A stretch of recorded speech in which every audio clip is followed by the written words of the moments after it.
issue that's getting the least amount of attention relative to its importance in our country. And like many other issues, we're going to be deciding on November 5 what kind of a country we're going to be, and it applies to this issue as well. President Trump had withdrawn the U.S. from the WHO, and of course the Biden administration, like every other disastrous decision they made, reversed those policies when the Biden-Harris administration got in charge. Well, later this week, the UN is going to hold a, quote, summit for the future. And they're going to produce, this is right from their website, an intergovernmentally negotiated, action-oriented pact for the future with a chapter on transforming global governance. Ascending beyond the powers being sought by its subordinate agency, the WHO, the UN is seeking even broader and more powerful authority, as you will hear a lot about today. The Biden-Harris administration apparently intends to fully support the surrender and compliance of the U.S. to the UN in these endeavors. They are aligned with the international globalists that hate America, that hate the Constitution, that hate our founders, that hate our founding Judeo-Christian principles, and they want America to become like the rest of the world. They don't want us to be subordinate to or governed by our Constitution. No, they want America to be subordinate to and governed by the UN, the World Health Assembly, and the WHO. And in fact, they intend to join with others at the UN summit this week to vote to award additional powers to the UN Secretary General. They seek to facilitate the evolution of the UN from an international cooperative body to an international governing body. These powers would be triggered by any one of a number of so-called global emergencies, whether it was a so-called climate emergency, a health emergency, a cyber emergency, or a gun violence emergency, whatever that's supposed to be, a financial emergency, or whatever they deem appropriate.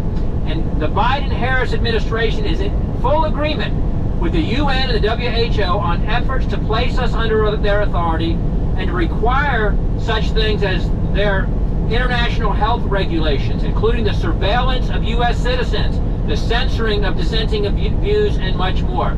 The American people didn't vote for this, and they don't support this, and it's up to the people's representatives, that's us gathered here today, to have a responsibility to expose this and to reject this. The U.S. should defund the WHO again. We should withdraw from the WHO. Any agreements with the WHO or the UN should require Senate approval or disapproval. And a bipartisan House majority voted to require Senate approval just last week with Tom Tiffany's bill on the House floor. So I'm proud to be joined here by House colleagues and others who are appropriately concerned and educated, informed, and leading on this issue. Again, this is the most important issue that's getting the least amount of attention relative to its importance and its impact on our country and on the American people. And with that, I yield to the gentleman from South Carolina, Ralph Norman. Thank you, Congressman Good. I want to thank Frank Gaffney, Tony Perkins, all my colleagues for taking a lead role in this. As Congressman Good said, this is probably, other than our financial crisis this country's in, the most important issue to call attention to. The Summit of the Future will happen on September 22nd, 23rd. And folks, what that will do is cede America's authority, America's sovereignty to basically China. China is defined as a developing country. It is the number 2 economy behind America. It's not developing. It will cede our decision-making ability to China. That's what you need to know. Let me read out what the Secretary General, Antonio Guterres, his policy brief 2, issued on March of 2023. I propose that the General Assembly provide the Secretary General and the United Nations system with a standing authority to convene and operationalize automatically an emergency platform in the event of a future complex global shock of sufficient scale. Guess who determines that? The World Health Organization. It reveals in their definition a possible global shock, including large-scale climate or environmental events, determined by who? The Secretary General. Future pandemics. We all endured what the problem we had with the latest virus. High-impact events, involving a biological agent, determined by who? The World Health Organization. Disruption of global flows of goods, determined by who? Not America, but the WHO under the Secretary General. Not only that, it requires a 5% payment by the United States every year of our total medical dollars spent, which are in the trillions. Bottom line, we cannot let this go. This is a top line issue that America must be made aware of. It's got to go through the Senate where it requires 60 votes. And we're going to fight to make sure all Americans know what's happening and stop it dead in its tracks. The WHO needs to be defunded, needs to be we need to do away with it, and America get out of it. I now call on Frank Gaffney with the Sovereignty Coalition. Thank you, Congressman. Thank you to all of those present. I wanted to most especially thank those who voted last week for H.R. 1425, which did exactly what Congressman Norman just talked about. Requires the United States Senate to advise and, I hope, dissent on the kind of surrender of our sovereignty to global government that is envisioned both with respect to the World Health Organization and with respect now to the UN.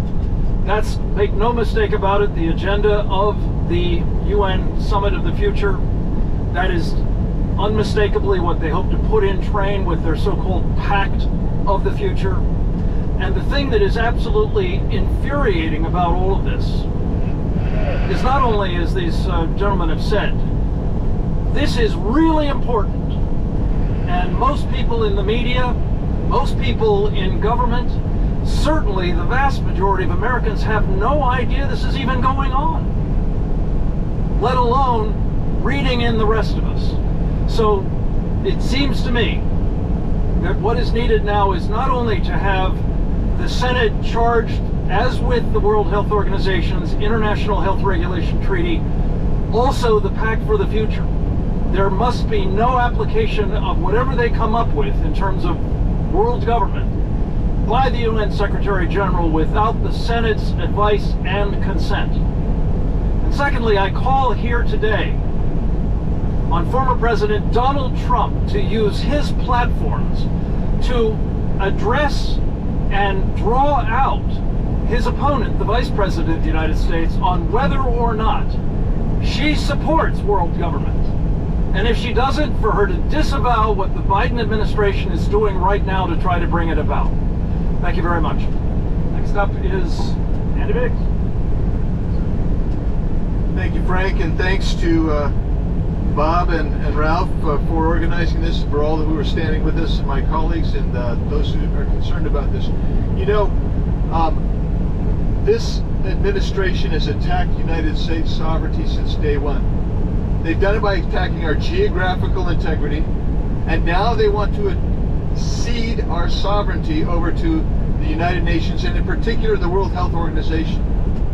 It's important to understand that how critical it is that we let the American people know how dangerous this administration is and their policies are. So, when we think about it, $850 million, that's our annual assessment today to the World Health Organization. But we consistently pay more than our assessment. Why is that? Because this administration wants to pay more. And we're the folks at the United Nations working hand in glove with the World Health Organization to have their way. We would be spending even more. And we'd be spending more to become enslaved to them because of the things that my previous speakers, my co-speakers have said. I introduced legislation, H.R. 2022, which gets us out of the World Health Organization and defunds our portion of it. Why is that? It's because the World Health Organization has become captured. It's been captured by our international adversary, China. We saw that as a result of the COVID-19 issue and how the World Health Organization protected Xi Jinping and the Chinese. We can't give up any more of our sovereignty, any more of our geographical integrity, any more of our economic integrity to foreign actors who have no concern about the United States of America other than to take our power and our money away. This administration is all in for it. That should be enough to tell everyone that this is a non-starter. I appreciate my colleagues for helping raise this today. I appreciate you and the media being here today, because this will be an ongoing effort. An ongoing effort as the out-of-control spending that Congress is engaged in, coupled with the border problems that we have. Let's at least not turn over our healthcare apparatus to folks from a United Nations or an international multilateral institution that has no concern for us. So I thank you for being here, and now I yield to the gentlelady from Wyoming, my friend Harriet Hageman. Thank you. In my home state of Wyoming, we have common sense, something that seems to be sorely lacking in the Biden-Harris administration. Wyomingites that I have spoken with consistently ask why this administration would push to fund any organization that has clearly come under the control of the Chinese Communist Party. They wonder why Biden and Harris would try to enter into unconstitutional agreements with foreign entities that would force Americans to give up their sovereignty. It is worth noting that the bulk of the WHO's budget comes from voluntary contributions from multiple countries and organizations. Throughout the past decade, the United States has donated billions of taxpayer dollars, making us the WHO's largest financial contributor. Over this time, the CCP has exerted an expanded influence and corrupted the organization's data, research, and information sharing. Despite its abject failure, the organization is seeking greater control and greater funding while continuing to block legitimate investigations into the origins of COVID-19. On June 1st, the accord that amended the international health regulations was adopted by the World Health Assembly. While there are many concerning aspects of this accord, with its ceding of our sovereignty being at the top of the list, it obligates member states to address misinformation and disinformation. The result would be something that we have become all too familiar with under this administration: mandating, censoring, and sanctioning of speech and other actions that are at odds with the WHO Director General's deliberations. Of course, this is a clear violation of our constitutional rights, but Biden and Harris have never cared much for those. I have co-sponsored legislation introduced by Congressman Chip Roy, the No Taxpayer Funding for the World Health Organization Act, which would prohibit the U.S. from making any assessed or voluntary contributions to the WHO. International law does not trump the Constitution. Biden and Harris may be compromised by the CCP, but they cannot force Americans to follow laws and regulations not passed by our own federal government. Thank you, and with that, I cede to Ronnie Jackson. Thank you. Well, I'd just like to start by saying, as a physician who's followed the WHO for many years now, in my time in government, during 3 presidential administrations, and now as my time as a member of Congress, I can tell you that the WHO in particular, and the UN in general, do not represent what's best for this country. In fact, they do everything they can to undermine us and defeat us. Look at what happened during COVID as a perfect example. During COVID, they lied to us, and they worked with China to cover up the origins of COVID. You have to ask yourself, do you really want, next time this happens, for the WHO to decide how taxpayer dollars in this country are spent, to decide what resources we are and are not eligible for, despite the fact that we overwhelmingly fund their operations? That's what you're asking. That's what you're going to get. And as my colleague, Mr. Good, pointed out, they can define an emergency in any way they want. And believe me, it will be creative, and it won't be a healthcare crisis again next time. It'll be something related to the climate or gun control or some other woke agenda that they have on their radar. This IHR treaty is nothing more than a redistribution of wealth and government control via global governance. This fits right into the communist and socialist ideology that defines today's Democrat Party in this country. Kamala Harris, Joe Biden, and their administration would like nothing more than to pass their responsibility to protect this country's health and livelihood to another country, many of which do not appreciate the United States, do not like the United States, and many of which are hostile to the United States. They would love nothing more than to pass this responsibility to these countries. I am a firm believer that from this point forward, we should never give another penny to the World Health Organization. They have not represented us well. They never have, and they never will. They are not an ally to this country. They are not an asset to this country. We should not be paying hard-earned taxpayer dollars for their efforts that are oftentimes against us.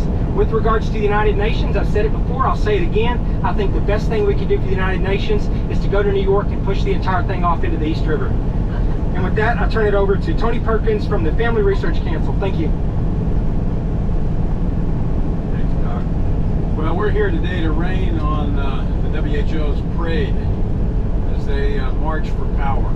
I think the WHO, we were here about 6 months ago, similar press conference prior to their June meeting in Geneva, where they tried to gain international support for their pandemic accord, which they did not do.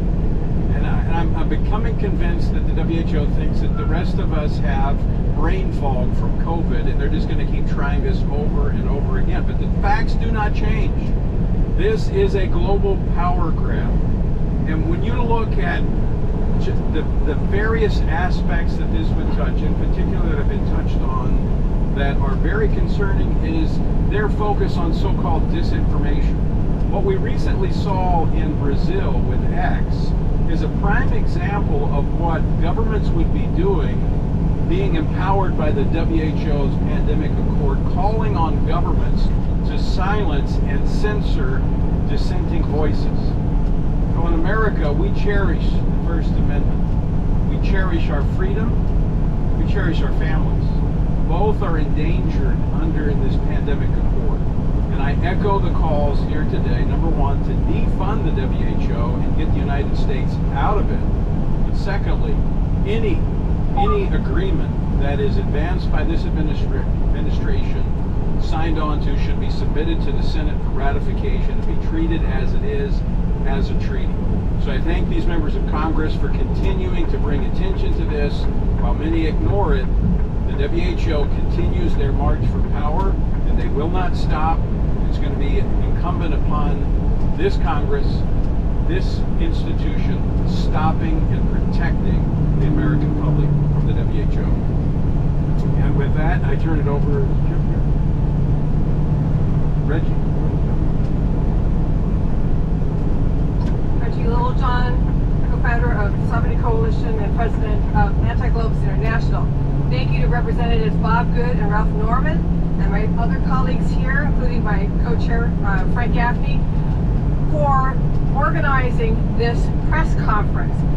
1425 was an outstanding victory, which can prevent the depredations of the World Health Organization from moving forward without Senate consent, but we need an equally strong measure in respect to the United Nations. The United Nations Pact for the Future is going to be the deliverable at the Summit for the Future, which is this weekend, and nobody knows about it. So in the Summit for the Future, they are going to approve a platform, an emergency platform that will operationalize automatically in the case of a complex global shock. What does it mean to operationalize automatically? It means that once they have passed it through the United Nations, they don't have to ask other countries to approve it. They will just go forward with their protocols. And how do they approve this? It's being adopted by something called the silence procedure. The silence procedure. This is a pact. A pact is a form of treaty. It's supposed to go through the ratification process internationally. Instead, they're doing it where they submit a draft, and if nobody objects to it, then it's adopted. Adopted. And then it's noted that it was adopted at the actual Summit for the Future. So this is absolutely unconstitutional. Not only that, it's against the Charter of the United Nations. They are trying to expand their powers. They're doing an end run around their own charter through the silence procedure. We need to raise the alarm about this, and we need to stop it. Thank you.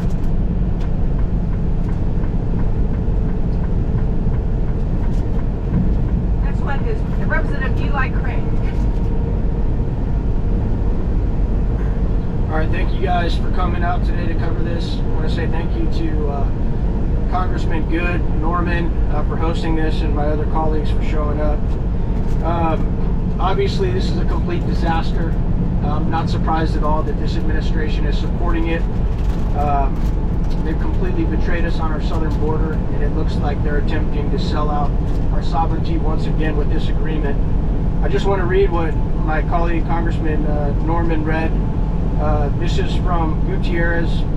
I propose that the General Assembly provide the Secretary General and the United Nations system with a standing authority to convene and operationalize automatically an emergency platform in the event of future complex global shock of sufficient scale, severity, and reach. The key word there is authority. That's what these globalists want. They want authority. They want to strip it away from what we have here and the representatives that we have here that represent the people of this country, though none of them were elected by anyone in this country. And what do they want authority over? Because it's not just the next pandemic. All right, large-scale climate or environmental events. Wow, it could be real creative with that one. Future pandemics, high-impact events involving a biological agent, disruptions to global flows of goods, people, or finance, disruptive activity in cyberspace or disruption to global digital connectivity, major event in outer space, or black swan events. That's enough examples and enough reasons for them to get involved pretty much whenever and wherever they want to. And I hope that this body in the Senate continues to reject, push back, and stop this agreement and this push by this administration to sell out our sovereignty to globalists. Thank you. Next up is Chris Ullman, Eagle Forum. Thank you so much. I'm Chris Ullman, the president of Eagle Forum. I'm delighted to be here. We're a grassroots organization of patriots who love this Constitution. Today is September 17th. Today is Constitution Day, the day when all Americans should study the Constitution and learn about it. And I am so grateful for this opportunity to have this press conference today when we're talking about the WHO and the UN and what they're trying to do to take our sovereignty away. And I'm grateful for these members of Congress who are standing up to do their constitutional duty, to be the legislative branch, to decide what our laws are and what laws the American people will live under. The United Nations and the WHO want to become the lawmaking body to tell us what to do.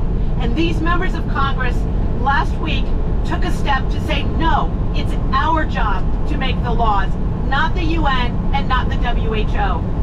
The Senate, there are 49 senators who have signed on to a companion bill that requires the same constitutional advice and consent. We have 26 governors who have also spoken out on this, as well as attorneys general. So we're delighted on Constitution Day that this body is taking the first step to get us back to constitutional order. Thank you very much, and now I turn it over to Representative Norman and Good for questions.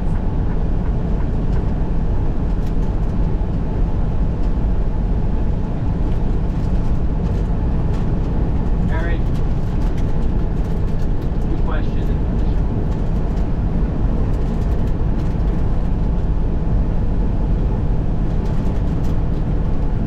I say what it has on future elections is bigger than that. It's what it has on the future of this country. I mean, this is a dictatorship. This is, this administration, by its actions when it first took office, had executive orders that were supposed to be temporary during the term of his office, like the border. It's, to reverse that, to walk that back, it's going to take a massive effort. This will take the same massive effort. If he votes this in, does not take it to the Senate, we'll cede our sovereignty. We cannot do it. The American people do not want that. That's not what a democracy is all about. And particularly with China. China is our enemy. And to cede it basically to them is unacceptable, particularly with the COVID virus. I'll just add to what Congressman Norman said, that you saw the Biden-Harris administration on full display during the China virus situation, where they doubled down and took every recommendation from the WHO. We had to force them, literally, the Republican House had to force them to finally end the pandemic emergency and the so-called mitigation requirements that were in place. So hopefully the American people learn from that. They've suffered sufficiently. They're going to make change on November 5. One more. All right. When you talk about elections, the founders had a very important insight. You want people voting who are informed. We are here to talk to you and through you to the American people to ensure they are informed, because the process that we're talking about could functionally end the whole idea of limited, accountable, and representative governance of this country under our Constitution. That must not be allowed to happen. I thank these gentlemen and their colleagues for trying to prevent it from happening. Thank you all. Thank you all so much.